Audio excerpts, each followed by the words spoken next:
back, everyone, to another episode of Sisto Says, powered by Design 2147, a New York City building and code consulting firm here in New York City. Today I have Phil Tanella of A Asbestos Investigation. Phil, thank you for joining me. Thank you so much for having me. Appreciate it. So, Phil, asbestos. The word itself just scares people. So I wanted the audience to get a sense of where we are with asbestos today in New York City, because the show really is a lot about the process in New York City. Gives my age away because, you know, you're a lot younger than me. And when this law came into effect way back when was in 1987. Yes, and I believe you quoted yourself as being 4 years old. That's correct. That makes me feel really old. But I clearly remember getting out of college and getting into the expediting business in 87, and there was panic. There was this new rule that you could not take something down, remove anything without having someone like yourself go out and take a look at the building and identify if there was asbestos, how much was there, what were the thresholds. So let's go back in time for a minute. Sure. Let's talk about 1987. Sure. So 1987, give us a sense of, there were these forms, ACP5s, ACP7s. Tell the audience a little bit about where that is so that we could bring them up to speed to 2024. Absolutely. So the rules were promulgated in 1987 that the manufacturing of asbestos needed to stop. So major manufacturers, everybody, you know, your P&Gs, your bigger companies that did all these asbestos products, no longer were allowed to use anything over 1% asbestos by volume, meaning the material can't have more than 1%. Right, so if you had a tube of caulking, you can only use 1%. That's correct, 1% of the total production value of it. And in 87, they made this rule so that no more buildings could have this asbestos material or any material in it. And with that came the asbestos report, the ACP5, your ACP7s, your ASB4s, which are no longer applicable now. And essentially, your ACP5 document is your non-asbestos project report. That's the title of the document. And it states that there is asbestos present and it's not going to be disturbed, or there isn't asbestos present in the building. And that's essentially still holds true today. That form is still the industry standard for Department of Building filings to show that there's no asbestos. So we fast forward 13 plus 23, 36 years later, we're still using the same form. That's correct. And that form basically tells us that you could have asbestos, but we're not touching it because our scope of work, it could be around the window. We got some caulking, but we're not going to touch the caulking, but we're taking this wall down. This wall has no asbestos. We're fine. But you as the investigator, for whatever reason, you tested that because you were there and you were suspicious. That's correct. So now we start to move forward, right? And there are some ACP5s, if I'm not mistaken, that you found asbestos, you are disturbing it, but it's way below the level, right? Yeah, so within the nuance of the ACP5, there's a section of it that describes everything that you just mentioned. The first section is Section A, that no asbestos will be disturbed by the scope of work. That means we found no asbestos. It's free and clear, all the tested items, no assumed items, anything like that. The second option is option B. It says that a minor amount of asbestos is to be disturbed under 10 square feet or 25 linear feet. What that means, simply put, is just as the example that you gave. There is asbestos around the window in the form of caulking. We've determined that that quantity is under 10 square feet total. So you are to remove that under our ACP5 by selecting that box, stating that, yes, you're going to hire an asbestos abatement company to remove it. It doesn't mean that you get to remove it. You have to have someone At no point does asbestos get touched by anybody but a licensed and insured contractor. So when you look at the form, it doesn't mean you don't have asbestos. That's you right. could, but you're below the threshold of going to the next form, which would be an The ACP ACP 7. 7, correct. And the city kind of smartened up 2 years ago. They added a very, very bold blanket statement when option B is selected at the bottom that clearly passes onus from me to you. It says that I've told you very clearly that As the there is investigator. Yes. And I have to inform you multiple times. So I do it when I get my results that this is happening. Correct. I have my office send a reminder when we send the ACP-5 out because it pushes it to you. I've now identified it, and it's now on the customer to remove it safely. And that makes sense, right, Phil? Yeah. Because at the end of the day, your job is to go to the owner of the building because that's who you're talking to. You're not talking to, you could talk to the contractor, you could talk to the architect, but in the end of the day, you need to go back to the owner of that space for whatever it is. Yes. And when you're there, your job is to identify it. Yes. Your job is not to make sure that they did it a certain way, but it's to inform them that there is this material here.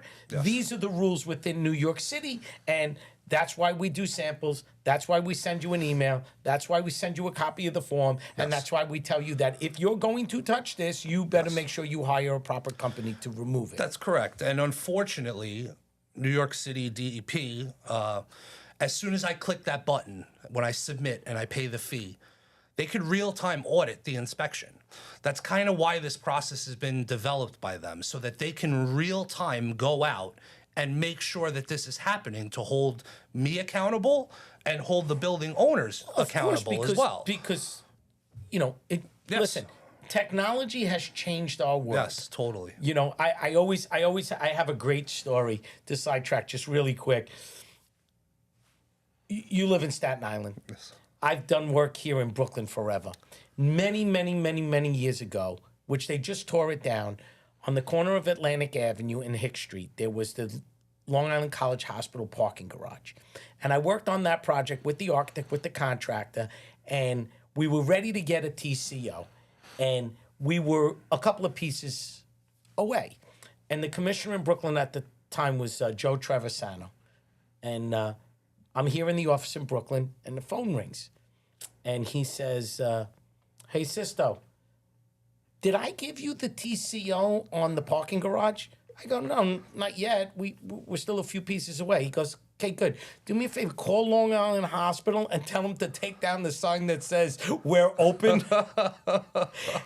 That was technology for them. Was he lived in Staten Island, he drove by, he saw a grand opening sign, and people were parking, they didn't have a TCO yet. Yeah. So back in the day, those things. Today, with technology, Real time. people can go on Google. We can do things. It's real time. So not that this show is always about the law. We always talk about part of this show is understanding the laws and informing our audience, our developers, our clients about changes, about things that are going on, what we used to do and what we're doing today. Yeah, absolutely. So you know, right now. And actually, just to kind of expound on that, and we didn't speak on this in pre, but essentially, the DEP,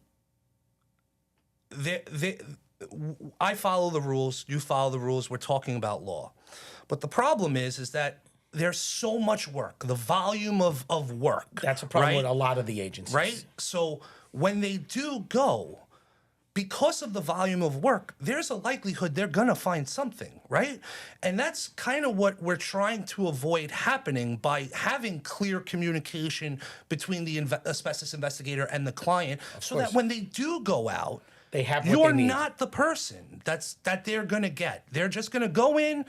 You hired the correct company to do the inspection. They gave you the information intelligently, and they have no gripes. There's no gripes now.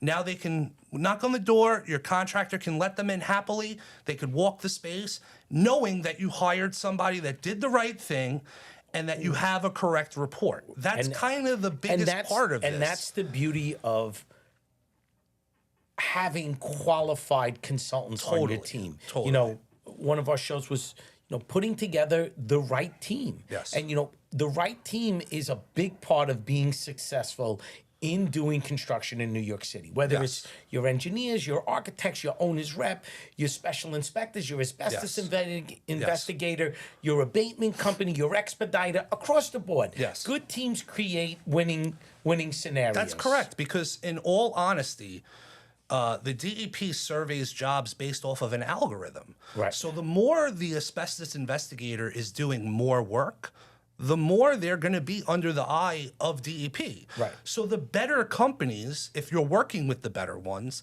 they're going to get surveyed more and Sure. get these spot inspections Because they- more than the guy that's doing 10 a Well, year. if you only put in 10, you got a 1 in 10 chance. That's if you do correct. 1,000, you got That's a 100% chance. That's So- correct. And they're going to come out and they are going to make So- sure that you are following the directive And of what the it is inspector. they're basically doing an internal audit to make sure that you're complying with the laws here in New Absolutely. York.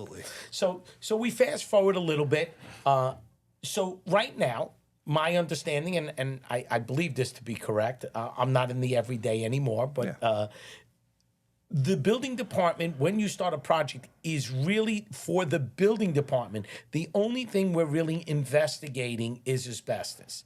But yet, we hear a lot about lead. We hear a lot about, gases. We hear a lot about mold. We hear a lot about different things. So is that a correct statement that when you file a job for you to get your permit and your approval, you're required only to do an asbestos investigation? But however, a lot of clients ask us too, hey, you know what?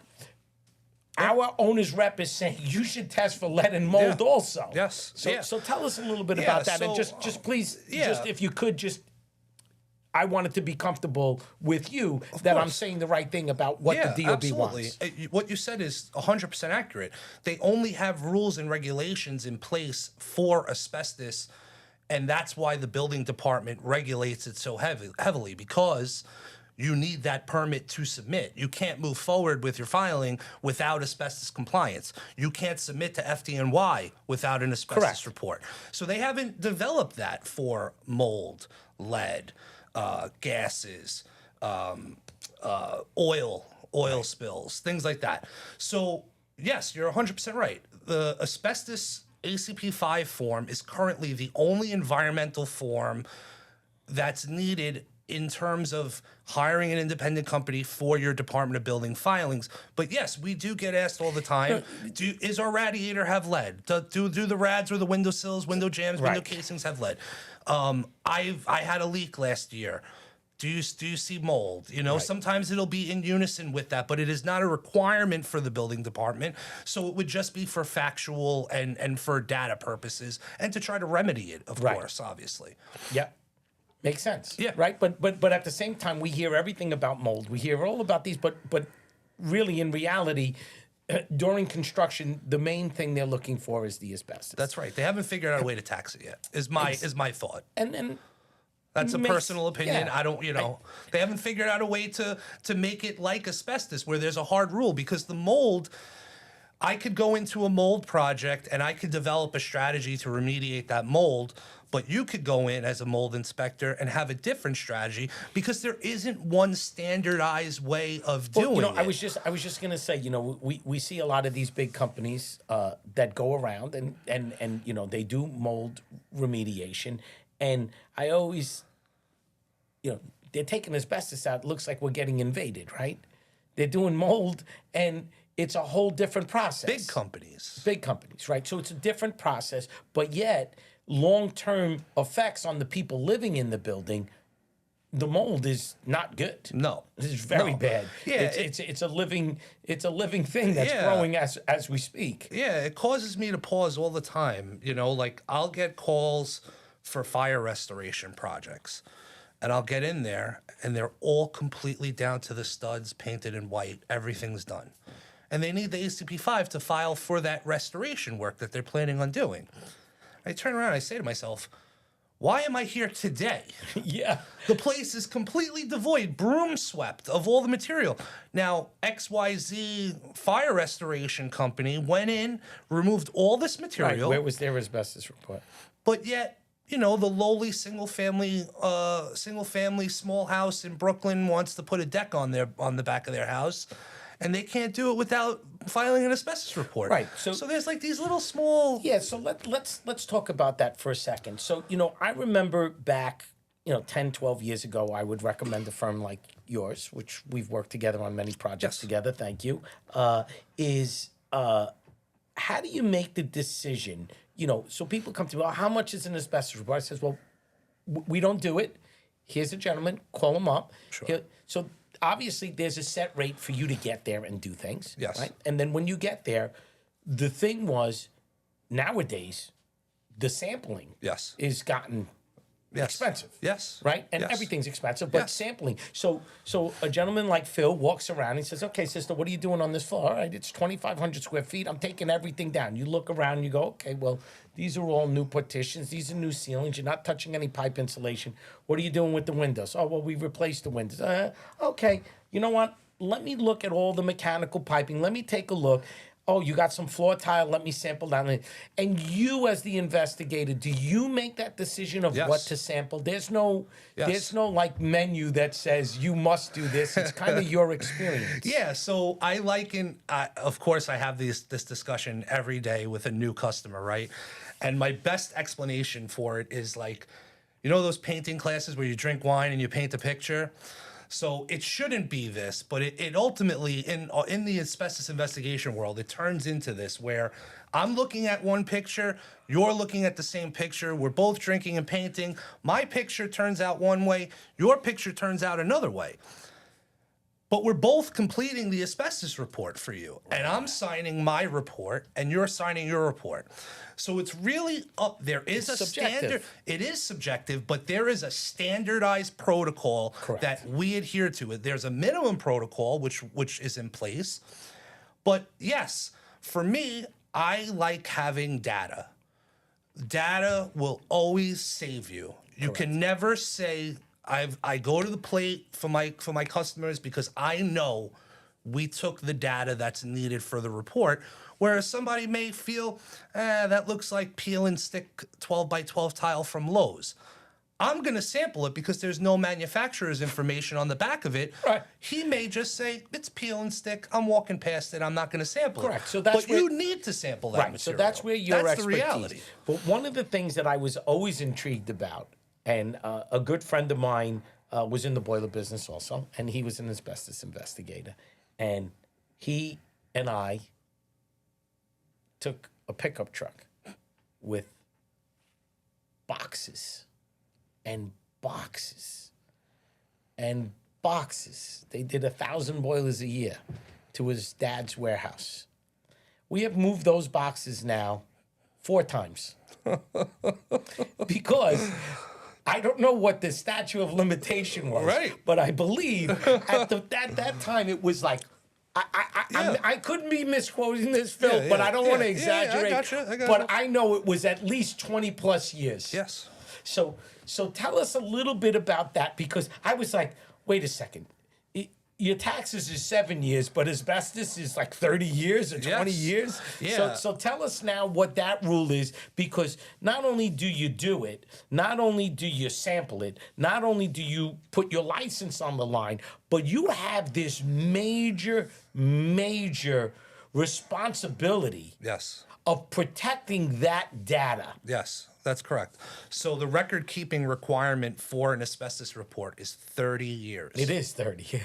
See, I thought I was losing it. So back in the beginning when we started, it was paper filing. Right. But now we have servers, right? And our record keeping is everything. I tell everybody, and this even goes for plumbing, it goes for construction. 90% of our job is the paperwork. 10% is the actual work. Right. Anyone could do the work. Right. Anyone could take the samples correctly. Right. Anyone could do it. But the way that we store and keep and produce our records is proprietary to us. Of course. And it safeguards you forever because we have that data, similar to you and your microfilm, right? Well, Fran, the producer, who's in the background here, that was one of the things we talked about, that, your data and your information is yours. Yes. And you need to protect it as it's yours. Yes. Because it has value. Yes. It has value to you. Yes. For your business. It has value for your values of how you approach your Yes. business. It has values for your integrity Totally. of your business. And same thing holds true. For us, people call us after 37 years. We just got a job the other day, I think it was at Pratt, and they said, hey, we're looking for these. Yeah, we have it. And they're like, what do you mean? Amazing. You're the institution. You don't have your own records. But I know. It happens. Institutions are tough. Right, they're but yes. anybody, Yeah, people absolutely. don't remember where their survey is, but we do. Yeah, and the best part about my end of it, similar to yours, is that if the space hasn't had any change from when I did the asbestos inspection, unless the sampling amounts have changed, whereas we took 2 samples, now Now the you need requirement 4. is 3. Right. My sample reports are good. My data is good, meaning if I went to your space 2 years ago, I have my record, I do a walkthrough, I confirm all of my locations, I don't need samples anymore. Right. I have the data. So there's merit in longevity. There's Sure. merit in having a company that's not a fly-by-night. You don't know what they're doing, where they're going. And there's merit in making sure that the people that, again, you said it, your team, right? Making sure that the team that you have is sound behind you, because I can pull back to everything I did 10 years ago, and I know exactly where I sampled because I plotted Right, it. and I did everything. Right, I know where it is. And with today's time, back then, like I told you, it was boxes. You just think about it. If you did 1,000 boilers, We had a storage facility. literally. You had your PW1, your ACP5, Yep. the day your report. I went here, I did this, this is what I found. Then we had Polaroids. We used the old Polaroids. It cost us a fortune. They were like $20 a box for the Yep. old Polaroid. Now we do everything on the phone. So that clearly the cloud, the storage is a big part of your business. But Absolutely. we're only into this from 1987. We just said this before. I know. I know. You still. So what'd you dump 5 or 6? If you wanted to dump 5 or 6 years of records, that's all you could dump. The rest of Right. it's still in paper. That's right. And what we did was, and we are a true family-owned and operated business. So my partner is my sister, Janine. And one of the things when she first came on that she spearheaded was converting Scanning it. everything. So not only just all her digital. doing it herself, but also hiring help to sort, collate, Sure. get it on the server, because 1 digit off on the address, we no longer have the record for you the lose it. address. We Right. lost it. And with Queens and the hyphenations, Oh, and just even And how many times you got Atlantic Street, Atlantic Avenue? Correct. There's Atlantic Street That's in correct. Brooklyn. There's That's Atlantic correct. Street in Manhattan. There's Atlantic Avenue That in, is correct. in 3 boroughs. That is correct. So sometimes you're in the biz system. You type in like, I know that's the address, That's but then you right. realize that you got street instead of avenue. AKAs, alternates. Right. It is so tedious. It's hard to, again, and I'm hoping that this information that we're giving out, it helps not just me with referral work, but anybody who uses an asbestos investigator. Sure. Think of all these little small steps. Like, we are a very small piece of a much larger puzzle. You guys have so much more to deal with after the asbestos Right. report. But just think of this little small piece. But and it's just all as the important. It's just as important, and there's just so much more minute details. You have to be super detail oriented. You have to know your stuff. And again, when the price tag, someone tells you $350 for an asbestos report, you're getting what you pay for. $350 Right. is And not again- a number anymore. That Right. those are things of the past. Those guys are gone. And we always talk about on the show, Phil, that we don't do we never invite a guest to do a commercial. Right. That's not what we do.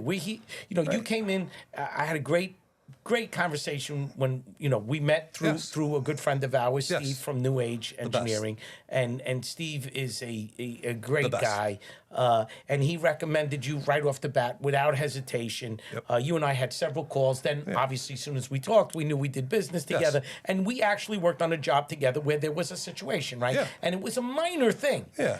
but a minor trip up in our business, in your business, we're all in the same place, right? We're working on specific floors, and at the last minute, the architect, I think, realized that they had to do work on another floor. Yep. And it was just a floor above. It was something like a riser or something for a standpipe or something. But our team realized that we wrote floors 3, 4, and 5. Right. We called the architect and said, "Are you working on floors?" This is not verbatim, Yeah, but it was yeah, similar. yeah, yeah. I'm just reenacting Of course. it. It was 3, 4, and 5. Your report had 3 and 4. They never sent you the drawing for the 5th floor. Yeah. Your response was spot on because I clearly remember seeing the email saying, "Hey, I could write you another report, but I need to go there." Yeah. You can't just tell me add the 5th floor. Right. So you went from where you were, you went to Manhattan, you went to the high school, you got to gain access, you went, Yep. you looked at the plan they sent you, Yes. you came back to us and says, "Look, I'll work tonight, I'll have it ready for you in the morning." Yes.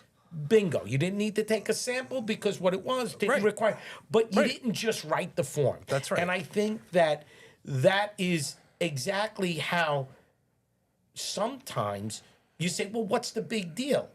It's only the floor, but we've everything. only got one pipe." But that's everything. not the way the law is written. Exactly. That's not the way we file our jobs. One That's not the disturbance. right. That's not the way you do your business. That's right. So, in the simplicity of it, no big deal. Right.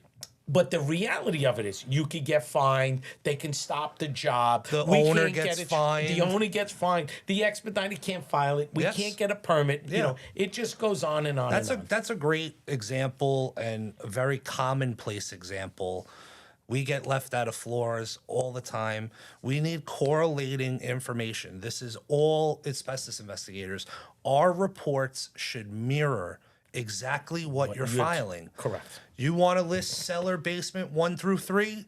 I need cellar basement 1 through 3. And the I way need to we do understand that, what you're doing on those floors. exactly. And the way we do that is simply by a visual inspection, and then if there are Put materials, a set of plans. You Exactly. can't do, you can't do it can't without do a set anything of, without a set of plans. A verbal is only as good as checks in the mail, right? That's right. So I mean, with that being said, what you're saying is totally accurate. We need to be on the same page as you. No doubt. So we have a running dialogue on the show. A good friend of mine who I quote every week. He's going to have to start to pay me royalties soon as we keep getting the shows. Andrew Peters is a good friend. He works for Curry and Brown, and he does project estimating. When customers come to him with nothing, clients, and say, "Hey, I want to build a new lab building," and he has to take old and new and give them an idea that this building's going to cost them $30 or $40 million, and they need to go raise the money to build the building. But he has nothing. Right. He has foresight, and he has old information and new information. And one of the things that he always says, everyone goes, "Well, this is what we paid last time." And he says, "Listen, you got to look. You don't look backwards. You got to look forward." But this week I heard a great line while I was on vacation that one person said, the reason your windshield is bigger than your rear view mirror is because you need to look forward, I like that. not I like that. in the rear. Yeah. So here we are. You've been doing this quite a while. I've been doing it a long time. Tell me what you think 2024 brings. Is there going to be some changes with the asbestos? What are you hearing? Is DEP going to generate some new rules? Have they made it? We got a lot of local law 97 stuff coming up. People are going to be touching radiators. They're going to be touching ceilings. They're going to be putting in electrical work. You're not exempt because you're doing electrical work that you can rip open a wall and just run conduits. Well, if we're moving radiators and we're taking radiators out and we're going to be putting in split units over the next 5 or 6 years, how are we adapting to going back to a lot of these old buildings that were never renovated? Ever. And they definitely were prior to 87. And we're going to, over the next 6 years, be ripping roofs off. We're going to be doing a lot of things that are going to be in the domain of asbestos. Yeah, absolutely. I mean, I think in the vein of what you're saying, everything is starting to just become more detailed. Everything is more now, right? Well, I think technology helps us. And I think the push towards environmentalism is strong, especially with the move towards electric, or what they're Just a trying to greener do with world. exactly. And with that is getting rid of some of the stuff that is dangerous.